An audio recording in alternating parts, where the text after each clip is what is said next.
اعوذ باللہ من الشیطان الرجیم بسم اللہ الرحمن الرحیم الا ان للہ ما فی السماوات والارض الا ان وعد اللہ حق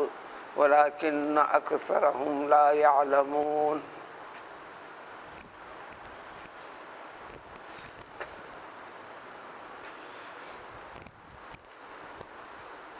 اللہ کے ذریعے سے بات بتانے سے پہلے جو بات بتائی جانے والی ہے وہ قابل توجہ ہے، غور سے دل کی گہرائی سے سنتے چلیں۔ جہاں جہاں اس قسم کا انداز ہوتا ہے وہاں پر اللہ کے ذریعے سے بات بتائی جاتی ہے۔ قرآن میں جہاں جہاں اور زیادہ اہمیت دینا ہے اس کو اللہ کے ذریعے سے کئی جگہ ذکر کیا گیا ہے۔ یہ معنی مفہوم کو قرآن کی کئی آیتوں میں ہے، تو مطلب ہوا یہی چیز مقصود ہے، مطلوب ہے، اہم ہے۔ انسان بحیثیت مخلوق ہونے کے اس کو جاننے کی، ماننے کی اور اس عقیدے پر قائم اور باقی رہنے کی ضرورت ہے۔ یہی وہ ایک چیز ہے جو اس کو اس کا حقیقی رب، معبود حقیقی کی شناخت اور پہچان کرواتی ہے۔ جب یہ کرواتی ہے تو جو طور طریقے زندگی کے قرآن نے بتائے ہیں، اللہ کے احکام ہیں، اس کے اوپر دھیان دے گا اور اپنی اصل آنے والی زندگی کو بنیاد بنائے گا۔ اس زندگی کو اچھا بنانے کے عنوان سے اس دنیا میں اس کلام پاک کے ذریعے سے بتائے گئے طور طریقوں پر عمل کرتا رہے گا۔ ایسا کرنے میں دنیا کی رکاوٹیں بھلے کچھ بھی آ جائیں، بس اس کو ایک رکاوٹ سمجھے گا۔ اس سے ہونے والے اگر نقصانات بھی دکھتے ہیں وہ صبر کرے گا، یہ یقین رکھ کر کہ یہ مشقت کا اٹھانا بھی عین عبادت ہے، اللہ تعالیٰ کا حکم ہے، اللہ کا منشا ہے، اللہ کی رضامندی اسی میں ہے، اور بندے اس کے اوپر صبر کرتا ہے تو وہ بندے کی طرف سے یہ قربانی دیے جانے والا جیسا عمل ہے۔ تو اچھی طرح غور سے سن لو کہ یقیناً یعنی بلا کسی شک و شبے کے، وجہ یہ ہے کہ جتنے خرابیاں انسان مخلوقات میں سے کسی ایک چیز کی طرف اس کو جوڑ دیتا ہے، منسوب کر دیتا ہے، لہذا اس چیز کو جوڑ کر اس نے پتلے کی شکل بنا دیا، درخت کی شکل بنا دیا، درخت کے اوپر ایک اعتقاد کو قائم کر دیا، ایک پتلا بنا کر ایک اعتقاد کو قائم کر لیا، کسی خاص شخصیت کو اپنے دل و دماغ میں بٹھا کر اس میں وہ درجہ دے دیا جو کام اللہ کے ہیں اس بندے کی طرف نسبت کر دیا، یا یہ سمجھتے ہوئے کہ یہ کام اللہ کے تو ہیں لیکن اس شخص کے بغیر میں اس کو پا نہیں سکتا، لہذا یہی میں جو چاہے کر لوں، میں اگر اس کو مان لیا، اس کو اپنا لیا، اس پہ عقیدہ رکھ لیا تو میرے رب کے پاس میرا سب کچھ بھلا ہو جائے گا، کیونکہ میں اس کو مان لیا ہوں، یہ میری سفارش کر دے گا، میرے گناہوں کا بوجھ اٹھا لے گا، میرے سے خطائیں ہوں گی تو کچھ ہونے والا نہیں، کیونکہ درمیان میں ایک بڑے زور، ایک وزندار چیز کو میں درمیان میں رکھ لیا ہے۔ اب اس میں وضاحت کرنے کی ضرورت نہیں۔ کسی نے بشکل بت یہ طریقہ اختیار کر رکھتا ہے، کوئی اسی کو بشکل تصویر اختیار کر کے رکھتا ہے، کبھی بشکل انسان، زندہ انسان کو رکھتا ہے، کبھی مرے ہوئے انسان کو، وغیرہ وغیرہ مختلف شکلیں۔ کم و بیش انسان دنیا کا سب سے بڑا حصہ ہے اسی میں مبتلا ہے، پچھلے زمانوں میں بھی مبتلا تھا، قرآن کے نزول کے وقت تو یہی کیفیت تھی۔ اسی عقیدے کو، فکر کو صحیح کروایا دین اسلام اسی کا نام ہے۔ یہ عقیدہ اور فکر صحیح ہونے کے بعد اس پر قائم رہنے کا ثبوت پیش کرنا ہے، نماز پڑھ کے، روزہ رکھ کر، قرآن کی تلاوت کر کے، زکوٰۃ دے کر، حج کر کے۔ اس کی اہمیت اس کے بعد میں ہے، اس عقیدے کے اوپر ہونا ہے۔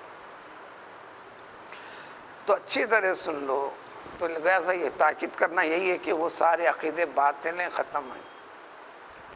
انسان ہے، اللہ نے پیدا کیا، رہ رہا ہے زمین کے اوپر، اس کی ساری زندگی زمین سے جوڑ کر رکھ دیا ہے، اس کا کھانا پینا رزق کی ہر چیز زمین کے ذریعے سے۔ لیکن زمین بھی یہ چیزیں اسی وقت دیتی ہے جب آسمان اس کے اوپر مدد کرتا ہے، پانی برساتا ہے، ہوا اس کے اوپر چلتی ہیں، سورج ڈوب کر اس میں تاریکی ڈالتا ہے، پھر تاریکی کو ہٹا کر اس میں سورج کی روشنی کو ڈالتا ہے۔ تو بس یہی وہ نظام ہے، ساری کی ساری چیزیں اس دنیا کے اندر زندہ رہنے کا، کسی چیز کے اگنے کا، بڑے ہونے کا، انسان کی زندگی بھی دھیرے دھیرے ختم ہونے کا، پھر مدت ختم ہونے پر مر جانے کا۔ یہ سب کچھ نظام اس کی طرف سے ہے۔ لیکن انسان اس پانی برسانے والی ذات جو اللہ تعالیٰ کی ہے، وہ کسی اور کی طرف منسوب کر کے کہہ دیا کہ پانی برسانا فلاں کا کام ہے، اگانا فلاں کا کام ہے۔ اسی قسم کی عنوان کی چیز پہ جو عید ہے، اگادی وغیرہ، اس میں عقیدہ ان کے اسی قسم کا کم و بیش بھی ہے۔ تو اچھی طرح سن لو پوری طرح کہ بے شک صرف اور صرف اللہ ہی کا ہے، اللہ ہی کی ملکیت ہے۔ وہ تمام چیزیں جو تمام آسمانوں میں ہیں، زمین کے اوپر سے لے کر آسمانوں کے اوپر، اور وہ تمام چیزیں چاہے چھوٹی بڑی جو انسان کے علم میں ہے یا انسان اس کو معلوم نہیں کیا، وہ بھی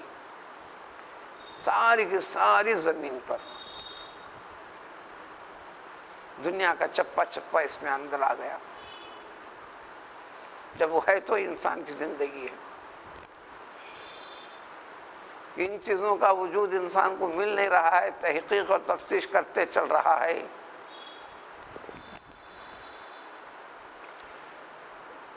زمین بھی ایک ٹکڑا، ایک حصہ ہے جو سورج کے اطراف گھوم رہا ہے۔ ایسے کئی چیزیں ہیں، سیارے ہیں، تو کیا اس کے اندر بھی یہ نظام ہے؟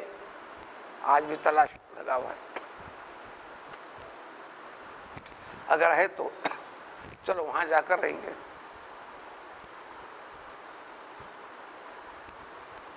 اب تک تو مل نہیں رہے ہیں،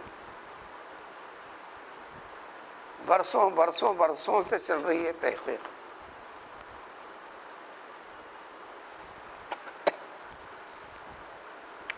اگر ہے جب اسی جیسے کر رہا ہے تو وہ بھی زمین ہوگی، جب تک اس کو پتہ نہیں چلا۔ تو تمام کی تمام چیزیں، جب ماں سے آتا ذکر تو ہر چیز چھوٹی بڑی، انسان کے سمجھ میں آئے نہ سمجھ میں آئے، دیکھے یا نہ دیکھے، سب کچھ، ساری کی ساری چیزیں اس کا مالک، اس کا پیدا کرنے والا، وہ ملکیت صرف اللہ کی ہے۔ اسی کا حصہ انسان ہے، تو انسان تو بھی اسی کا ہے، اسی کے زندہ رکھنے پر تو ہے، پیدا کرنے پر تو ہے، اور زندگی کو باقی رہنے کے لیے جتنے چیزیں ہیں تجھ تک سہولت آسانی پیدا کر دی وہاں تک پہنچنے حاصل کرنے کی، اسی کیا ہے، تجھے ختم کر دیا کرنے والا بھی وہی ہے، سب کچھ اسی کا ہے۔ اس مفہوم کو جوڑنا اس کی پہلے کی تفسیر سے، پچھلی آیتوں سے، نافرمانوں کی نافرمانی کے وجوہات، غلط طریقے کا استدلال، غلط طور طریقے کے اوپر، غلط عقیدے کے اوپر باقی رہ جانا، اس کا انکار کر کے بتلا دیا گیا، پھر غور و فکر کر کے یقین کی طرف آتا کیوں نہیں۔ اسی کے اوپر قائم رہنے پر اللہ تعالیٰ کی تنبیہ اس دنیا میں حالات کو بدل کر یا آفات کو اس کے اوپر اڈیل کر پھر موت دے کر اٹھانے کے بعد حساب و کتاب ہونا، حشر میں کس طرح جمع کر دیا جائے گا، اٹھایا جائے گا، وہ ساری کی ساری تفصیلات کے ذکر کے بعد یہ فرماتے ہیں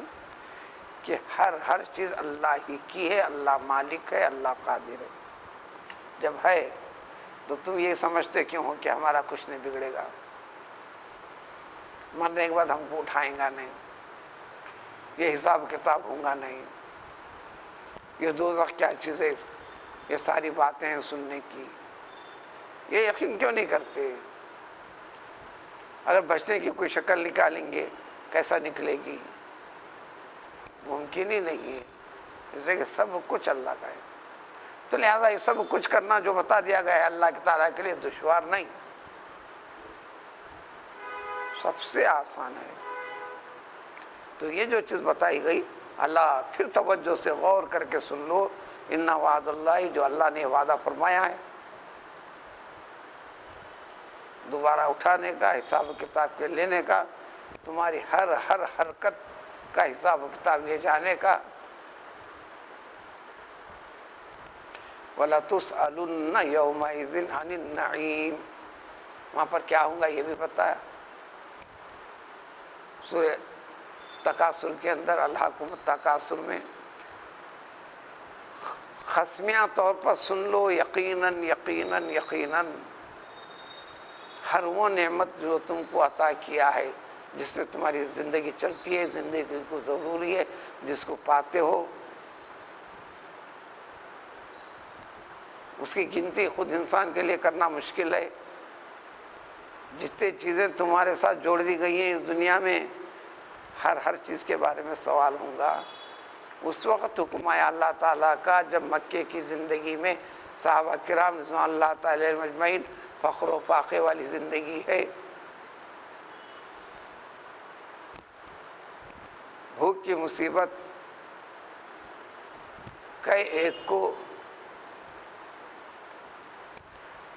اس کیفیت پر مجبور کر دیے، پیٹ کی آنتڑیوں کو سنبھالنے کے لیے پتھر لے کر پیٹ کو لگا کر باندھ دیا گیا ہے تاکہ وہ آنتیں دب کر بھوک کی شدت کے احساس سے بچا جا سکے۔ تو اللہ کے اس اعلان کے بعد صحابہ نے آگے بڑھ کر پوچھ لیا پیغمبر صلی اللہ علیہ وسلم سے، اے اللہ کے رسول، اللہ تعالیٰ ہم سے کیا سوال کریں گے آخرت میں؟ پیٹ کے اوپر سے کپڑا ہٹا کر بتایا،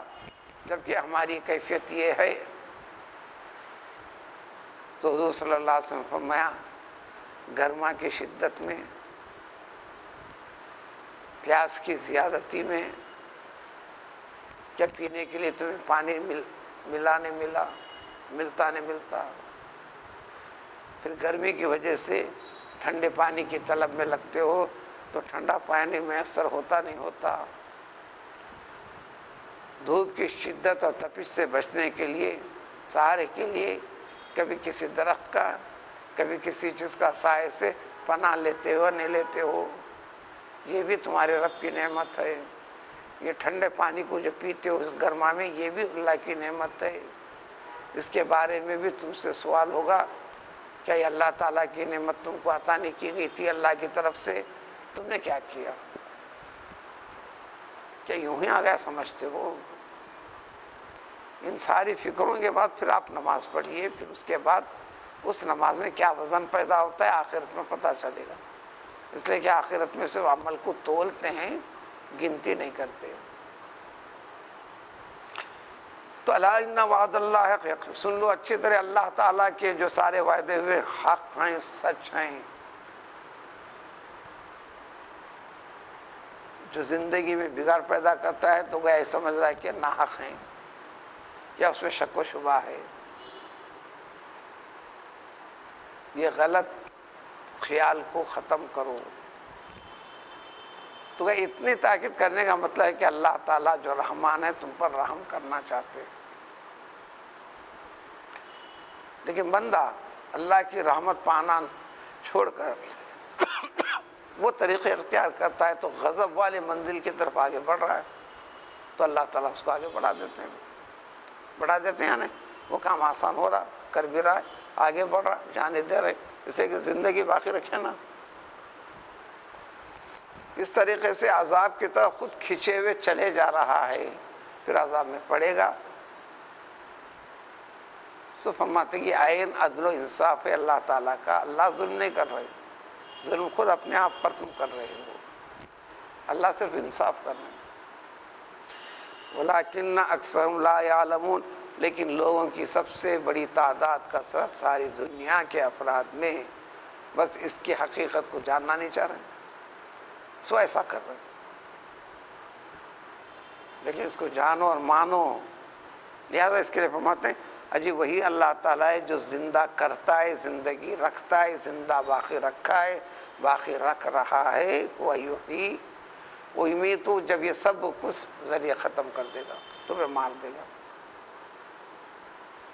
تمہیں ختم کر دے گا، تم کو دی ہوئی ساری چیزیں بھی ختم تم سے۔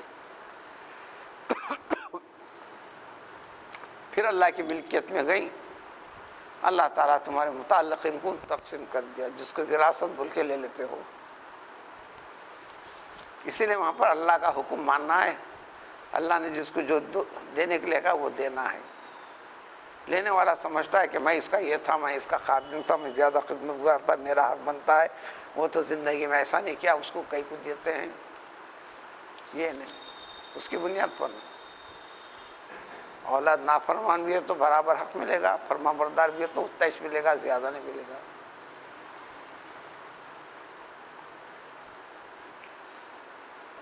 دنیا کی خدمت سے کوئی تعلق نہیں ہے، اللہ کی تقسیم ہے وہ۔ پھر اللہ سے پوچھو، پہنچنا تو ہے اسی کے پاس۔ زندہ رکھا تھا اس نے، دیا تھا اس نے، جو مالک بنا تھا یہ اللہ نے مالک بنایا تھا، جب اس کو مار دیا تو پھر اللہ کا ہو گیا، پھر اللہ دیتے ہیں۔ تو وہی حیات دیتا ہے، حیات دے رہا ہے، حیات پر باقی رکھا ہے، وہی امید، مارے گا بھی وہی، یعنی ختم کر دے گا، یعنی اس دنیا فانی ختم کر دے گا، تمہارے ساتھ جو جڑی ہوئی تمہاری دنیا ختم،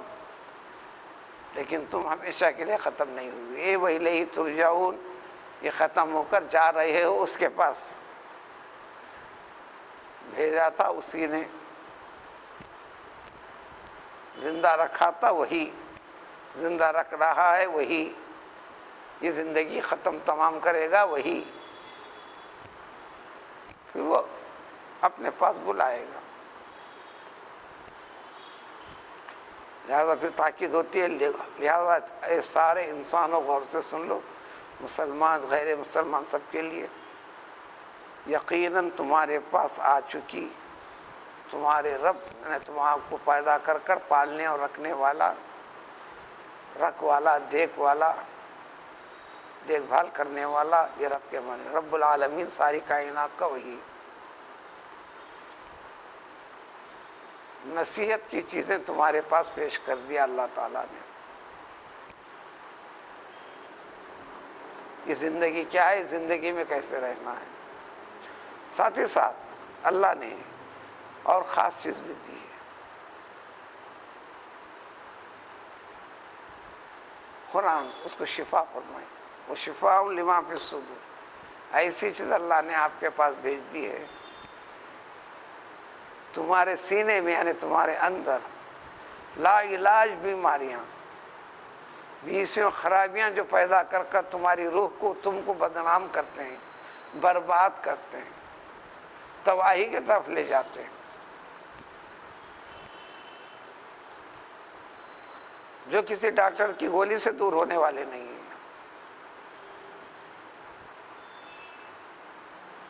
کسی سے نفرت کرنا، کسی سے دشمنی کرنا، کسی کے اوپر جلنا، کسی کو برا بھلا کہنا، بس یہی تو بڑی خرابیاں، جس سے ایک انسان دوسرے انسان سے بھیڑ رہا ہے، نقصان پہنچا رہا ہے، اس کے نقصان پہ خوشی منا رہا ہے، انہیں اچھا ہے تو اس کو برباد ہوتے ہوئے دیکھنا پسند کرتا ہے، بری نظر ڈالتا ہے، یہی وقت انہیں اپنے کرنے کے لیے آگے بڑھنے کے لیے لگا دیا تو آگے بڑھ جائے گا، لیکن اپنی زندگی کو بھی اس جیسے خرابیوں میں لگا کر اپنی چھوٹی موٹی زندگی کو بھی برباد کرتے چل رہا ہے، وغیرہ جیسی جتنے بیماریاں لا علاج ہیں تمہارے اندر، ساری چیزوں کو شفا کا کام دینے والا، یہ ساری خرابیاں دور کرنے والی چیز یہ قرآن وہ کام کرتا ہے۔ تو اس طریقے سے قرآن کا نام شفا ہے، سورہ فاتحہ کا نام تو شفا ہے، اور سورہ فاتحہ سارے کلام پاک کا خلاصہ ہے۔ پھر دوسری چیز وہ ہدا، کیسے کرنا، کیا نہیں کرنا، کیسے رہنا، رہنمائی کرنے والی ہر چیز کو ذکر اس کے اندر سے کر کر بتا دیا، یہ چیز تمہارے پاس بھیج دیا، آسمانوں سے آئی ہے، زمین سے نہیں آئی ہے، آسمان سے فرشتوں کے ذریعے سے ایک بندے خاص کو منتخب فرما کر پوری نگرانی میں رکھ کر ان سے تم تک پہنچایا گیا، پھر ان کے ذریعے سے کروا کے بتلا دیا گیا، طریقہ بتا دیا گیا، یعنی پیغمبر صلی اللہ علیہ وسلم کے ذریعے سے۔ وہ رحمت للمومنین، جو مان لیتا ہے یقیناً اس کے لیے رحمت ہی رحمت ہے، دنیا کی زندگی میں بھی سکون، موت کے بعد والی زندگی بھی اطمینان کی رہے گی، آخرت میں تو ہمیشہ ہمیشہ کے لیے مہربانی ہوں گی۔ لہذا یہ بھی اعلان کرتا پیغمبر صلی اللہ علیہ وسلم، یہ اللہ تعالیٰ کا فضل ہے، یعنی قرآن کے ذریعے سے جو چیزیں پیش کر دی گئی، اب فضل کی طلب کرتی ہو چھوڑتی ہو، وہ بھی رحمتی، اس کی رحمت، یعنی اس کو اختیار کر کر اس طریقے پر چلنے والا، یعنی دین اسلام، طریقہ اسلام۔ یہ طریقہ اسلام جو پہنچا ہے پیغمبر صلی اللہ علیہ وسلم کے ذریعے سے، لہذا صحابہ نے جو ترجمے کے اس کے بفضل اللہ، اللہ تعالیٰ کا ایک کلام بات، برحمتی دین اسلام، وہی صحابہ نے برحمتی پیغمبر صلی اللہ علیہ وسلم،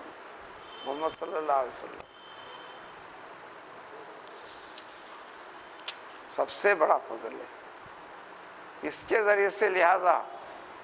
یہ زندگی کو اپنا کر مسرت اور سکون کے ساتھ رہنا ہے، اتنی بڑی نعمت ہے، دنیا جلتی ہے، حرج پیدا کرتی ہے، فَبِذَلِكَ فَلْيَفْرَحُوا، اب اس کے ذریعے سے خوش رہنا ہے تو رہو، خوشی منانا ہے مناؤ، وہ خیر، تم دنیا میں جو کچھ بھی جمع کرو گے، کماؤ گے، دھماؤ گے، حاصل کرو گے، کوئی بھی شکل اختیار کرو گے، جو تمنا رہتی ہے انسان کی، ان تمام کی تمام چیزیں بولو بالفرض دنیا کا سب سے بڑا حصہ، آدھی دنیا، پوری دنیا کے بھی مالک بن جاؤ تم، کھاتے تو وہی ایک روٹی، ان تمام چیزوں میں سب سے اچھی بہتر کوئی چیز ہے، بس یہی طریقہ ہے، اس کو حاصل کرو، اگر اس کی طلب میں لگ جائے تو پوری خوشی مناؤ۔ لیکن انسان دنیاوی طریقے کو رکھ کر کل حزب بما لدیہم فریحون، اختلافات میں بٹا بٹ کے کرنے لگا، یہ پارٹی کہتے لگی یہ طریقہ میں مطمئن ہوں، میں اس پہ خوش ہوں، انہیں کہتا میں اس پہ خوش ہوں، انہیں کہتا میں اس پہ خوش ہوں، مشرک کہتا میں اس پہ خوش ہوں۔ شرک کے اندر بھی سینکڑوں قسمیں، سینکڑوں قسمیں،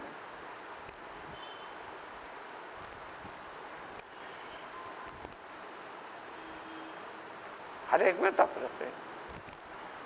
الگ الگ ٹکڑیاں ٹکڑیاں،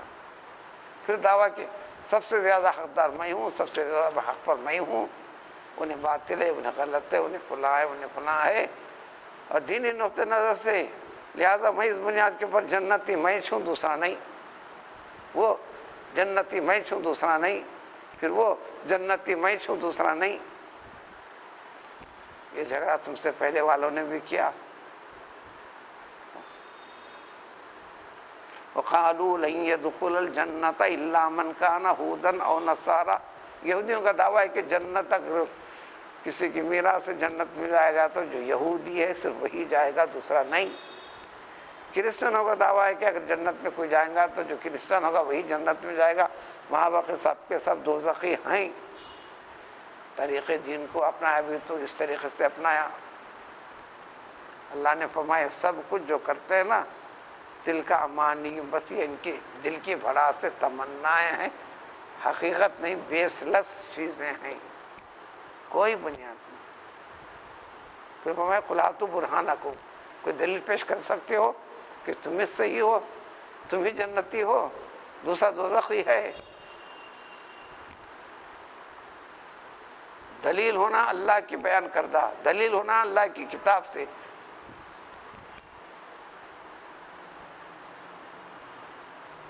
شیطانی وسوسے لوگوں کی کہاوت کی بنیاد پر نہیں۔ قُلْ ہَاتُوا بُرْہَانَکُمْ إِن كُنتُمْ صَادِقِينَ، واقعی سچے ہو دعوے میں، پیش کر ہی نہیں سکتے، بس ایگزام کر لیا۔ چلا اس طریقے کو فکر کو صحیح کرو، اس کے پر قائم رہ کر چلنے کے جو طریقے بتائے گئے کرو، پھر پوری طرح مطمئن رہ کر زندگی میں رہ جاؤ۔ وہ اطمینان والی زندگی میں آنے والی رکاوٹ کو اس کا ایک حصہ سمجھو،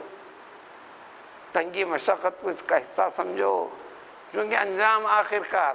سب سے اچھا اور بہتر ہے۔ ساری کائنات، سارے آسمان و زمین و سب سے اگر بہتر کوئی چیز ہے تو بس اسی طریقے کو اپنانا، اس کے پر جم جانا ہے۔ اس چیز کو جو اختیار کرے گا، اسی سے متعلق چند اور وضاحت ہیں اگلی آنے والی آیتوں میں۔ سبحان اللہ۔